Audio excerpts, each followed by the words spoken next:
أعوذ بالله الرجيم بسم الله الرحمن السلام علیکم ورحمۃ اللہ وبرکاتہ۔ ناظرین، تو منفرد استقبال ہے مقرر ٹی وی چینل کے ایپیسوڈ حفظ قرآن کے سوال و جواب میں، اور آج ہم بات کرنے والے ہیں، ایک بہن نے بہت ہی اہم اور بہت ہی ضروری سوال کیا ہے۔ آئیے سب سے پہلے ان کا سوال پڑھتے ہیں، اس کے بعد اس کا جواب جاننے کی کوشش کرتے ہیں۔ نام ان کا جو ہے اقصیٰ عدیل کے نام سے ہے۔ سب سے پہلے وہ سلام کرتی ہیں، السلام علیکم۔ وعلیکم السلام ورحمۃ اللہ وبرکاتہ۔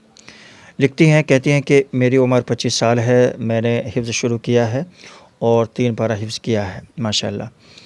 میرا سوال ہے کہ پیریڈس کے دنوں میں، یعنی حالت حیض میں، جو ماہواری عورتوں کو حیض آتا ہے، یعنی ان دنوں میں کیا کروں؟ میرا سوال ہے کہ پیریڈس کے دنوں میں کیا کروں؟ کیسے ان دنوں میں سبق یاد رکھیں؟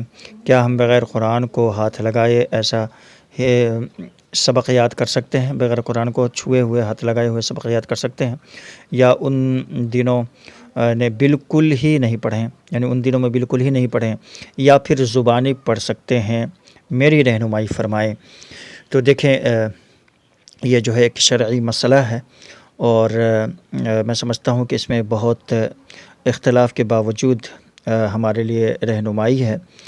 اور یہ سوال چونکہ ایک اہم سوال ہے، خاص کر کے جو طالبہ حفظ کرتی ہیں اور حفظ کر رہی ہیں یا حافظہ ہیں، یعنی ان سب کے لیے۔ ایک طالبہ جو حافظہ ہیں، حفظ کر رہی ہیں، اور ظاہر سی بات ہے کہ 5-7 روز نہ پڑھنے کی وجہ سے بھی ہمارے سبق پر، ہمارے سبق پارے پر، آموختہ پر جو ہے اثر انداز ہوتا ہے۔ نہ پڑھنے کی وجہ سے بعض دفعہ ہم پورا پارہ جو بھولنے لگتے ہیں اور پیچھے بھی ہو جاتے ہیں، آموختہ بھی ہمارا کچا ہونے لگتا ہے۔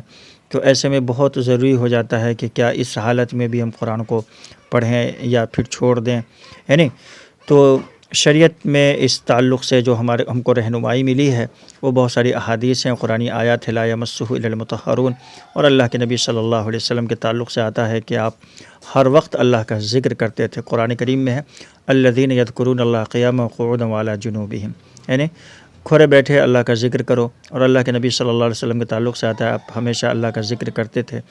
بہرحال تو اختلاف ہے اس مسئلے میں، لیکن اس میں جو راجح چیز ہے ایک اسٹوڈنٹ کے لیے، ایک طالبہ کے لیے، وہ یہ ہے، جیسا کہ دوسرے علماء نے یہ جو ہے اجازت دی ہے کہ کوئی ایسی طالبہ ہے جس کا ایگزام آ جائے، قرآن کا امتحان آ جائے، اور وہ حالت حیض سے ہو، تو اس حالت میں کیا وہ قرآن کو یا پرچے کو پکڑ سکتی ہے، یا قرآن کا امتحان دے سکتی ہے یا نہیں؟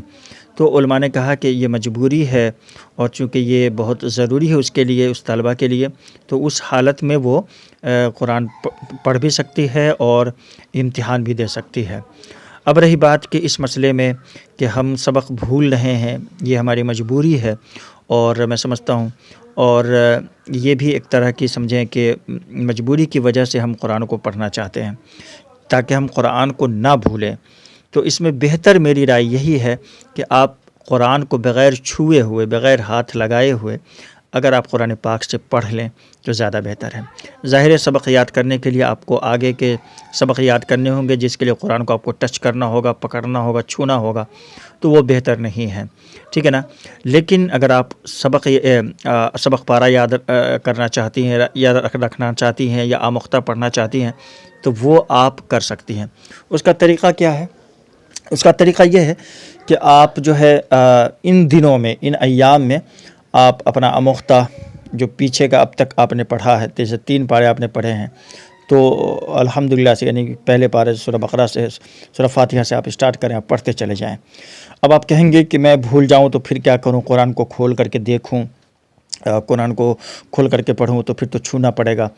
تو آپ کو دیکھنے کی ضرورت نہیں ہے، جہاں بھول جائیں وہیں آپ اسٹاپ کر دیں اور آگے بڑھ جائیں، اس کو چھوڑ دیں۔ آپ ضرورت نہیں ہے کہ آپ اس کو یاد کر کے پھر آگے بڑھیں، آپ 1-2 آیت، آدھا صفحہ، 2-4 لائن ایسے چھوڑ دیں، آپ آگے بڑھ جائیں۔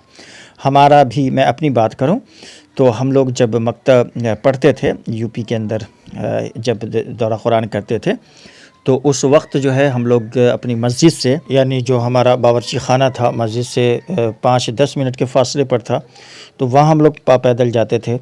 تو میرا یہ طریقہ تھا کہ میں پڑھتا ہوا جاتا تھا، بعض بچے بھی پڑھتے تھے، جس کو قرآن یاد ہوتا تھا، تو ہم لوگ پڑھتے ہوئے جاتے تھے، پڑھتے ہوئے آتے تھے۔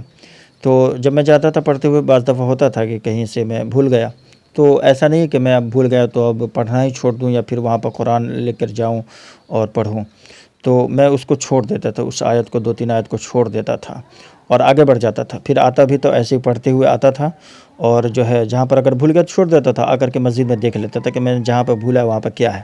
اسی طرح آج بھی دیکھیں، اگر بعض حفاظ جو تراویح پڑھاتے ہیں نا، تو تراویح جو پڑھاتے ہیں تو ایسا کبھی ہوتا ہے ان کے ساتھ کہ کوئی پیچھے ان کے حافظ قرآن نہیں ہے اور وہ بھول گئے، کوئی لقمہ دینے والا نہیں ہے، تو وہ بھی ایسا ہی کرتے ہیں، اب اس آیت کو وہ چھوڑ دیتے، آگے بڑھ جاتے ہیں۔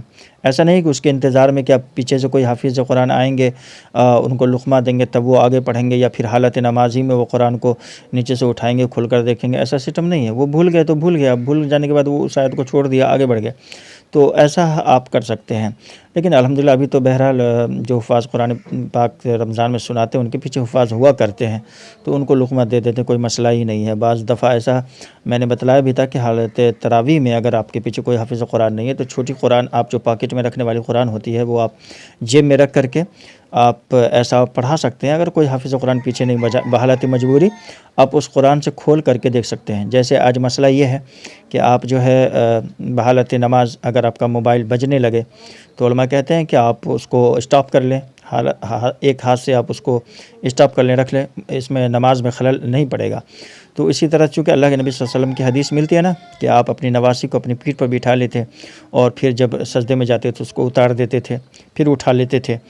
تو بعض دفعہ اما عائشہ رضی اللہ تعالیٰ عنہ سوئی ہوتی تھیں اور آپ جو ہے نماز پڑھتے تو ان کے پاؤں سامنے آ جاتا سجدے کی جگہ، تو ان کو ہٹا دیتے تھے۔ بعض دفعہ آپ نماز پڑھ رہے ہوتے تھے اور دروازہ جو ہے کھلا رہ جاتا تو آپ جا کر کے بند کر دیتے تھے، بعض دفعہ بند رہتا تو آپ کھول دیتے تھے، تو اتنی حرکت سے نماز میں خلل واقع نہیں ہوتی تھی۔ تو بہرحال کہنا یہ ہے کہ آپ جو ہے بغیر چھوئے ہوئے، بغیر ٹچ کیے ہوئے قرآن کو پڑھ سکتے ہیں، انشاءاللہ کوئی مضائقہ نہیں ہے۔ اور چونکہ آپ کی مجبوری ہے، ہر عورت کی، ہر لڑکی کی مجبوری ہے، اور یہ ایک فطری چیز ہے، قدرتی چیز ہے، جس سے ہر عورت کو، ہر لڑکی کو گزرنا پڑتا ہے، تو میں سمجھتا ہوں کہ آپ اگر زبانی قرآن کو پڑھیں گے بغیر ٹچ کیے ہوئے، بغیر چھوئے ہوئے، تو کوئی مذاقہ اس میں نہیں ہے، چونکہ یہ مجبوری ہے اور قرآن کو یاد رکھنا ہے، اور نہ یاد رکھنے سے، نہ پڑھنے سے ظاہر سی بات ہے قرآن دھیرے دھیرے ہمارا کچا ہو جائے گا، ہمارے سینے سے نکل جائے گا اور ہم بھولنے لگیں گے۔ تو بہتر یہ ہے کہ اس دوران جو ہے آپ اپنے سبق پارے کو، یعنی اپنے آموختہ کو جو پیچھے سے آپ نے پڑھا ہوا ہے جتنا، ان دنوں میں پڑھ لیا کرے زبانی، ٹھیک ہے نا، انشاءاللہ تعالی۔ اگر اس طرح سے کوئی کسی بھائی کا کوئی سوال ہو اس طرح کا تو آپ کمنٹ کریں، انشاءاللہ تعالی آنے والی ویڈیو میں ہم اس پر بھی بات کریں گے۔ ملتے ہیں انشاءاللہ ایک ایسی نئی ویڈیو کے ساتھ۔ السلام علیکم ورحمۃ اللہ وبرکاتہ۔ اللهم إنا نعوذ بك من علم لا ينفع